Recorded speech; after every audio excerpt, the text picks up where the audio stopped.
इस सीरीज में पढ़ेंगे हम अधीनस्थ बोर्ड के सबसे लोकप्रिय प्रश्न जो बार बार विभिन्न परीक्षाओं में पूछे भी गए हैं और पूरी पूरी संभावना बनी रहती है कि वे बार बार ऐसी जो परीक्षाएं होती है अधीनस्थ बोर्ड के द्वारा तो उसमें पूछे भी जाते हैं। तो मैं स्वागत करता हूं आप सभी का आपके अपने इस यूट्यूब चैनल पर, और जिसमें एमसीक्यू के माध्यम से मैं आपको नित्य प्रतिदिन तैयारी करवा रहा हूं। तो पशु परिचर भर्ती के लिए इंपोर्टेंट सीरीज रहने वाली है। कम समय में ज्यादा क्वेश्चन हम कवर करेंगे। सबसे पहला प्रश्न देखिए, राज्य के किस भाग में एंटीसोल मृदा पाई जाती है? राज्य के किस भाग में एंटीसोल मृदा पाई जाती है?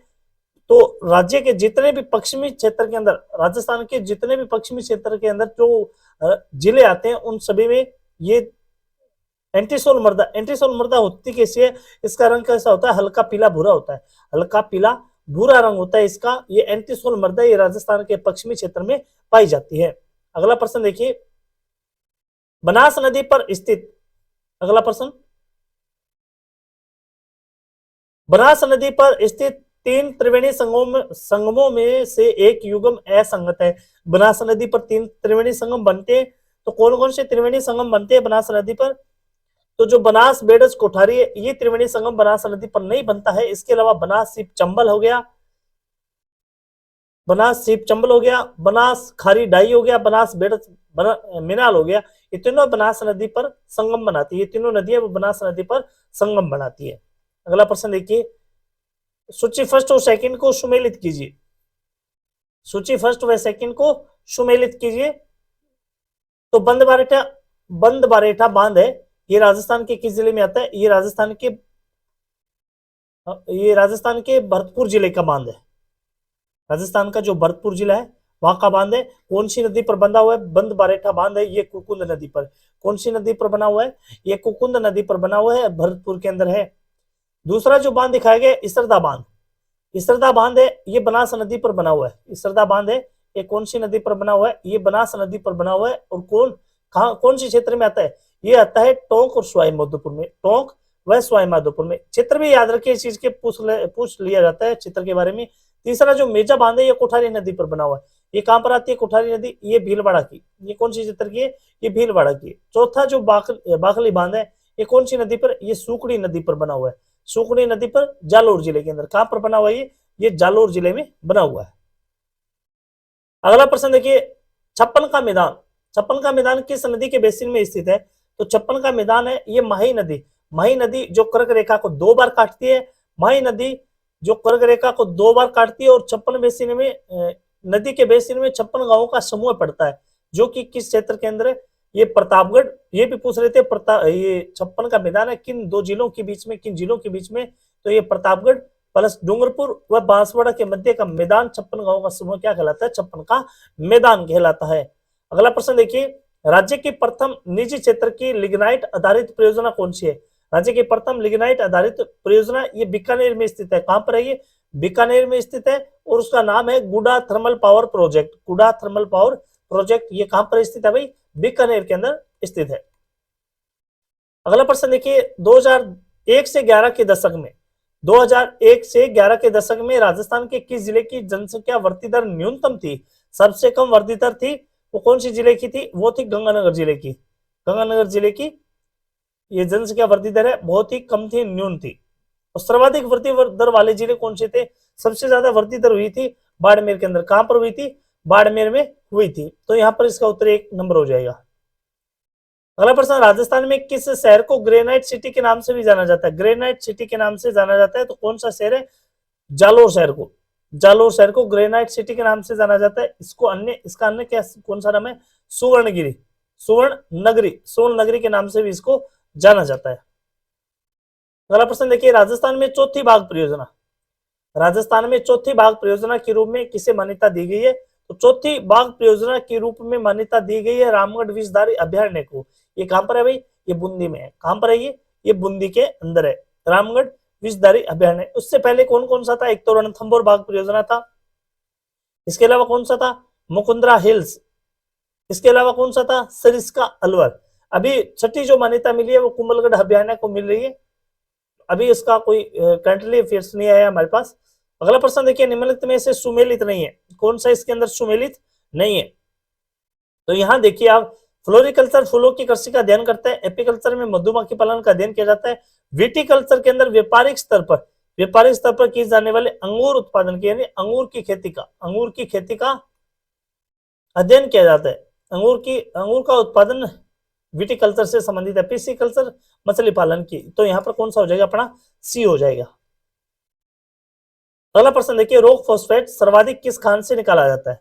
रॉक फॉस्फेट है ये सर्वाधिक कौन सी खान से निकाला जाता है? रॉक फॉस्फेट ये झामर कोटड़ा ये कहां पर आते हैं?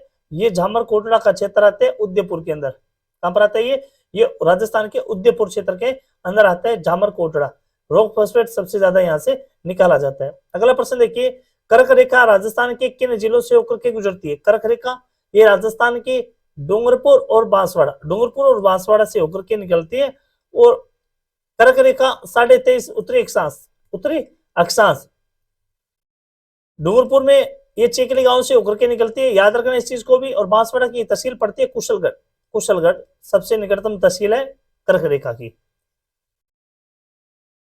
अगला प्रश्न देखिए, निम्नलिखित में से असुमेलित युग्म कौन सा है? तो यहां पर दिखाया गया आपको जाखम परियोजना किस क्षेत्र की है? ये प्रतापगढ़ क्षेत्र की है जाखम परियोजना। ये अगला देखिए, भीखाभाई सागवाड़ परियोजना असुमेलित पूछा गया हमारे। भीखाभाई सागवाड़ा परियोजना ये डूंगरपुर के। नंद संबंध परियोजना है ये कौन से क्षेत्र की है? ये राजसमंद की है। भीम सागर परियोजना ये कौन से क्षेत्र की? ये झालावाड़ क्षेत्र की। कौन से क्षेत्र की है? ये झालावाड़ क्षेत्र की है। अगला प्रश्न देखिए, मुकुंदरा पहाड़ियां स्थित है। मुकुंदरा पहाड़ियां ये कौन से क्षेत्र में आती है? ये राजस्थान के हड़ौती क्षेत्र में आती है। कौन से क्षेत्र आते हैं हड़ौती के अंदर? इसमें आते हैं कोटा, बूंदी, बारा, झालावाड़ ये क्षेत्र हड़ौती क्षेत्र के अंदर। अगला प्रश्न, सोम कमला अंबा परियोजना ये राजस्थान के किस जिले में? तो ये परियोजना ये डूंगरपुर जिले में। कौन से जिले में आती है? सोम कमला अंबा ये परियोजना राजस्थान के डूंगरपुर जिले में आती है। अगला प्रश्न देखिए, राणा प्रताप सागर बांध किस नदी पर स्थित है? राणा प्रताप सागर बांध है ये कौन सी नदी पर है? ये चंबल नदी पर। कौन सी नदी पर? चंबल नदी पर। राजस्थान की एक ऐसी नदी जिस पर सबसे ज्यादा बांध बने हुए, तो कौन सी नदी है? वो चंबल नदी है। अगला प्रश्न देखिए, रणथंभौर दुर्ग में 32 खंभों की छतरी कहां पर स्थित है? इंपॉर्टेंट प्रश्न है ये। रणथंभौर दुर्ग कहां पर है भाई? सवाई माधोपुर के अंदर रणथंभौर दुर्ग है ये सवाई माधोपुर के अंदर आता है। और इस रियासत में सबसे पहले राजस्थान का सबसे पहले शाखा हुआ था, और वो शाखा था 1301 के अंदर। तो रणथंभौर दुर्ग में जो 32 खंभों की छतरी बनाई गई है, रणथंभौर दुर्ग में 32 खंभों की छतरी बनाई गई है। तो वो छतरी को किस शासक ने इसका निर्माण करवाया था? ये पूछा गया यहाँ पर। तो हमीर देव के द्वारा इसका निर्माण करवाया गया था। हमीर देव ने अपने पिता जेतर सिंह की याद में, किसकी याद में? जेतर सिंह की याद में। और इस खंभों की छतरी को कहते हैं न्याय की छतरी के नाम से यह विख्यात छतरी है। अगला प्रश्न देखिए, राय बहादुर हरविलास शारदा राजस्थान के किस जिले के निवासी थे? तो ये राय बहादुर हरविलास शारदा क्यों प्रसिद्ध है? ये शारदा एक्ट जो पारित हुआ था 1929 में। तो हरविलास शारदा के प्रयासों से जो बाल विवाह निषेध हेतु जो एक्ट पारित हुआ था, शारदा एक्ट 1929 के अंदर, तो उसमें प्रमुख योगदान था राय बहादुर हरविलास शारदा जी का। तो ये मूल रूप से अजमेर के निवासी है। अगला प्रश्न देखिए, प्राचीन नगर जो महाभारत और महाभाष्य दोनों ग्रंथों में उल्लेखित है, तो वो कौन से है? महाभारत और महाभाष्य दोनों ग्रंथों में उल्लेखित है। किसके बारे में उल्लेख किया गया? इसमें किया गया मध्यमिका नगरी के बारे में। मध्यमिका नगरी के बारे में। चित्तौड़गढ़ में जो मध्यमिका सिवी जनपद की राजधानी थी, ये सिवी जनपद की राजधानी थी, सिवी जनपद। अगला प्रश्न देखिए, आओल बाउल की संधि निम्नलिखित में से किस किस के मध्य हुई थी? आओल बाउल की संधि कब हुई थी? सबसे पहले इंपोर्टेंट तो ये 1453 को हुई थी। कब हुई थी? 1453 को हुई थी। और किन के बीच में? कुंभा और राव जोधा के बीच में। कुंभा व राव जोधा के बीच में। और इनकी मध्यस्थता किसने की थी? हंसाबाई ने इनकी मध्यस्थता की थी। ये राणा कुंभा और राव जोधा के बीच में आओल बाउल की संधि 1453 को हुई थी। अगला प्रश्न देखिए, करौली के यादव शाखा का मूल रूप यानी संस्थापक कौन थे? तो करौलिक यादव शाखा की स्थापना वो विजयपाल ने की थी। किसने की थी? विजयपाल ने। कब की थी? 1040 ईस्वी को। कब की थी भाई? 1040 ईस्वी को। उत्तर यही रहेगा इसका। अगला प्रश्न देखिए, अमेर शासक भारमल। अगला प्रश्न है, अमेर शासक भारमल के संदर्भ में निम्नलिखित में से कौन सा कथन या सत्य है? कौन सा या कौन से कथन है वो सत्य है? यहाँ पर पूछा गया आपको कौन कौन से कथन यहाँ पर सत्य दिखाए गए। तो सबसे पहले देखिए, भारमल ने अलवर में भानगढ़ दुर्ग का निर्माण प्रारंभ करवाया था। भारमल ने अलवर में भानगढ़ दुर्ग का निर्माण करवाया था, बिल्कुल करवाया था। अगला है, हरकाबाई भारमल की पुत्री थी। हरकाबाई है वो किसकी पुत्री थी? भारमल की पुत्री थी। ये भी सही है इसमें। अगला है, अकबर ने भारमल को 7,000 की मनसबदारी प्रदान की थी। अकबर ने भारमल को 7,000 की मनसबदारी है वो दी थी। तो ये भी इसके अंदर सही आता है। तो उत्तर इसका क्या रहेगा? ए व बी सी तीनों इसके अंदर बिल्कुल सही है। अगला प्रश्न देखिए आप। अगला प्रश्न दिखाया गया है, निम्नलिखित कथनों पर विचार करते हुए सही कुट का चयन करना है। गोविंद गिरी ने 1883 के अंदर, गोविंद गिरी ने 1883 में भगत पंथ की स्थापना की थी। भगत पंथ की स्थापना नहीं की थी इन्होंने, किस संत सभा की स्थापना की थी? किसकी स्थापना की थी? संत सभा की स्थापना की थी। गोविंद गिरी ने वर्ष 2011 में संत सभा की स्थापना की थी। हाँ बिल्कुल सही है।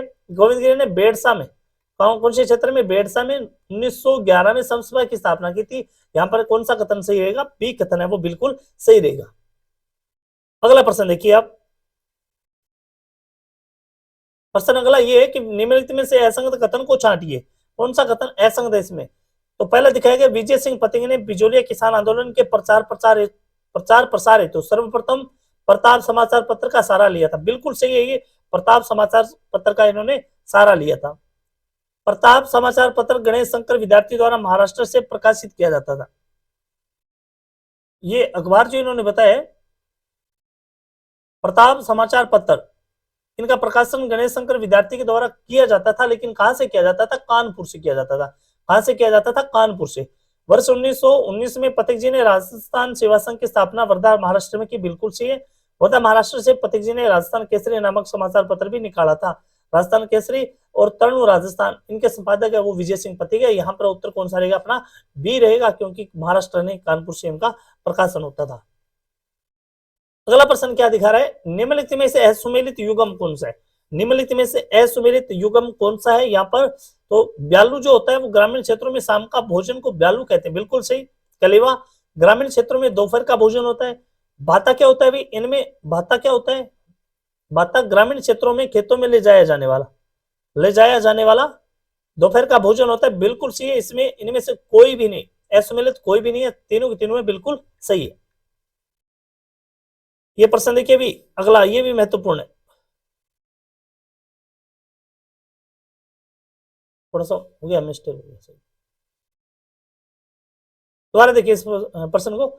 ये ब्यालू, ये ग्रामीण क्षेत्रों में शाम का भोजन होता है। कलेवा क्या होता है? ये सुबह का भोजन होता है। ये दोपहर का नहीं, सुबह का भोजन होता है। थोड़ी मिस अंडरस्टैंडिंग हुई, सॉरी। कलेवा ये सुबह का भोजन होता है बिल्कुल। और ग्रामीण क्षेत्र में शाम का भोजन होता है वो ब्यालू होता है। ग्रामीण क्षेत्रों में दोपहर को ले जाया जाने वाला भोजन क्या होता है? ये होता है अपना भाता होता है। तो इसमें कौन सा रहेगा? ये कलेवा वाला रहेगा। अगला प्रश्न देखिए, निम्नलिखित में से कौन सा युग्म सुमेलित नहीं है? कौन सा युग्म है वो सुमेलित नहीं पूछा गया यहाँ पर। प्रश्न भी हम को ध्यान से पढ़ना चाहिए। तो यहाँ देखिए आप, कछाबू क्या होता है? आदिवासी महिलाओं द्वारा पहने जाने वाला तंग घाघरा होता है। बिल्कुल सही है। लंगोटा क्या होता है? आदिवासी महिलाओं को कमर से ऊपर का वस्त्र क्या कहलाता है? लंगोटा कहलाता है। अगला क्या है? खपटा। खपटा और साड़ी, खपटा और साड़ी किसे कहा जाता है भाई? खपटा व साड़ी कहा जाता है शहरी जनजाति के पुरुषों द्वारा पहना गया, ये साड़ी नहीं, पगड़ी, सॉरी पगड़ी। डेपाड़ा क्या होता है? आदिवासी महिलाओं का घाघरा नहीं होता डेपाड़ा। या आदिवासी पुरुषों का क्या होता है? ये पुरुषों के द्वारा जो तंग धोती पहनी जाती है वो क्या होती है? डेपाड़ा होती है। यहाँ पर डी इसका उत्तर रहेगा। अगला प्रश्न, निम्नलिखित में से कौन सा संस्कार जन्म से पूर्व नहीं किया जा सकता? कौन सा संस्कार है वो जन्म से पूर्व नहीं किया जा सकता? तो जन्म से पूर्व जो संस्कार है ये यहाँ पर निष्क्रमण। निष्क्रमण क्या होता है? बच्चे के जन्म के चौथे माह, कौन से माह में? चौथे माह के बाद बालक को जो पहली बार घर से बाहर निकाला जाता है, घर के बाहर का माहौल दिखाया जाता है, सूर्य और चंद्रमा के दर्शन कराए जाते हैं, वो क्या होता है? निष्क्रमण होता है। क्या होता है? वो निष्क्रमण होता है। अगला प्रश्न देखिए, अग्नि नृत्य का संबंध किस संप्रदाय से? महत्वपूर्ण प्रश्न है ये। अग्नि नृत्य का संबंध किस संप्रदाय से है? तो अग्नि नृत्य का संबंध है ये है अपना जसनाती संप्रदाय से। कौन से? जसनाती का मेला ये फाल्गुन वर्ष और चैत्र मास में लगता है। फाल्गुन माह और चैत्र मास में कहां पर? कतरियासर। कहां पर लगता है ये? कतरियासर नागौर में लगता है। और इसमें क्या होता है? इस संप्रदाय के जो नए होते हैं वो फतेह फतेह कहते हुए, क्या कहते हुए? फतेह फतेह कहते हुए आग में कूदते हैं। आप कमेंट में बताना फायरे फायरे शब्द किस जनजाति का? फायरे फायरे शब्द है ये कौन सी जनजाति का है? अगर आपकी तैयारी मजबूत है जो तो आप बता दोगे, नहीं तो आपके बस की बात नहीं। अगला प्रश्न देखिए,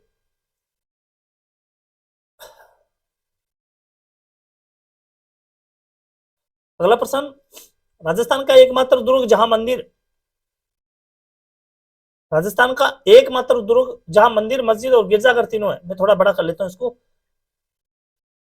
एकमात्र ऐसा कौन सा दुर्ग है राजस्थान का जिसमें मंदिर, मस्जिद और गिरजाघर तीनों ही है? तो वो कौन सा है? वो है अपना राजस्थान का जो दुर्ग आता है जिसे कहा जाता है रणथंभौर दुर्ग। रणथंभौर दुर्ग सवाई माधोपुर के अंदर, इसके अंदर मंदिर, मस्जिद और गिरजाघर तीनों ही स्थित है। अगला प्रश्न देखिए, शेखावटी की स्वर्णनगरी के नाम से, शेखावटी की स्वर्णनगरी के नाम से कौन सा क्षेत्र प्रसिद्ध है? तो स्वर्णनगरी कहा जाता है शेखावटी की नवलगढ़ को। किसे कहा जाता है? नवलगढ़ को कहा जाता है, क्योंकि यहाँ पर सोने चांदी की चित्रकारी सबसे ज्यादा प्रसिद्ध है। कौन सी? सोने व चांदी की चित्रकारी है वो सबसे ज्यादा प्रसिद्ध है। अगला प्रश्न, निम्नलिखित में से सुमेलित कीजिए, निम्नलिखित में से सुमेलित कीजिए। तो फुलडोल, फुलडोल का मेला ये कहां पर लगता है? फुलडोल का मेला है ये कहां पर लगता है? ये शाहपुरा में। कहां पर लगता है ये? शाहपुरा के अंदर लगता है, चैत्र माह के अंदर। अगला कौन सा? अन्नकूट का मेला। अन्नकूट का मेला ये राजसमंद के अंदर लगता है, राजसमंद नाथ द्वारा के अंदर। महावीर जी का मेला है ये कहां पर लगता है? ये करौली में लगता है। महावीर जी का मेला करौली के अंदर। और चंद्रप्रभु का मेला ये कहां पर लगता है? अलवर के अंदर लगता है, फाल्गुन के अंदर। अगला प्रश्न देखिए, तुरा कलंगी लोकनाट्य में तुरा प्रतीक किसका है? तुरा कलंगी लोकनाट्य में तुरा किसका प्रतीक माना जाता है? ये तुरा किसका प्रतीक माना जाता है? तो आपने अक्सर ये देखा भी होगा, तुरा कलंगी लोकनाट्य टीवी पर बहुत बार दिखाया जाता है। ये शिव का प्रतीक माना जाता है। किसका प्रतीक माना जाता है? ये शिव का प्रतीक है वो माना जाता है। अगला प्रश्न देखिए, जॉन इब्राहिम ग्रेसन ने राजस्थान, जॉन इब्राहिम ग्रेसन ने राजस्थान की किस बोली को बीली बोली कहा है? कौन सी बोली को? वागड़ी बोली को।